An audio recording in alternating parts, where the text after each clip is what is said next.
Bayan, magandang umaga. Ang Kuya Ed. Makakomment lang tungkol sa mga ilang impormasyon na binibitawan mismo ni Amy Marcos. Ang mga statement na binibitawan ngayon ni Amy Marcos ay isa sa mga parte ng taktika upang magkaroon ng hindi tama o lihis na impormasyon ang taong bayan tungkol sa katayuan ni Sergeant Gutesa at ng grupo niya.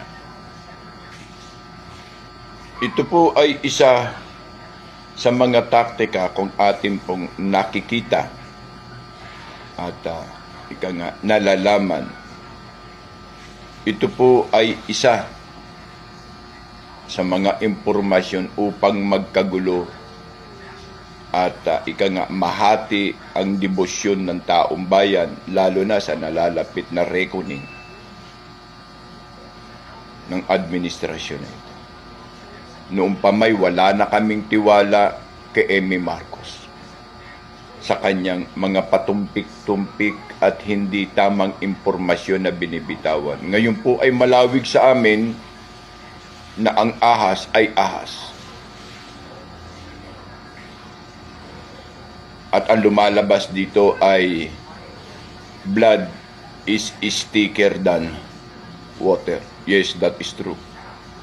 Bakit? Kung inyo pong pag-aaralan ang mga testimonya ni Amy Marcos, ang tanong, saan niya nakuha ang mga impormasyon?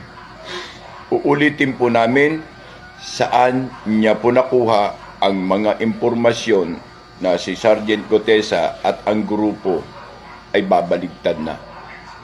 Are there clear statement and documentations or paper na nagsasabi na ang witness na Marines na si Sergeant Gutesa ay tatalikod na?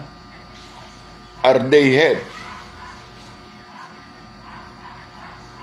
any statement or documentation? Wala. It is only an assessment being scrutinized o yung mga paninira na ginagamit ng kalaban. And she bite it. Kaya delikado pong tao si Amy Marcos. Isa po yang clown. Kung nasaan ang tao sa mga palabas, siya po ang magpapatawa sa kaalaman po ng taong bayan ni kailanman sa aming desisyon ay hindi po kami tatalikod dahil alam namin na ang statement na lamang ni Sergeant Gutesa ang siyang katotohanan at pawang katotohanan at siya na lamang pag-asa ng taong bayan.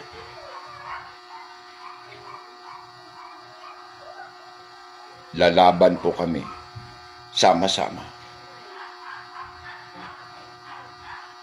At wala pong traidor sa amin. If the times come, makikita niyo po ang ibig namin sabihin. Pero pansamantala, huwag po kayong maniniwala sa walang katotohanan at ambag-ambag lamang na impormasyon. Meron ba siya? Dapat nga sa kanya magpapirma rin ng papel at dokumento na matibay.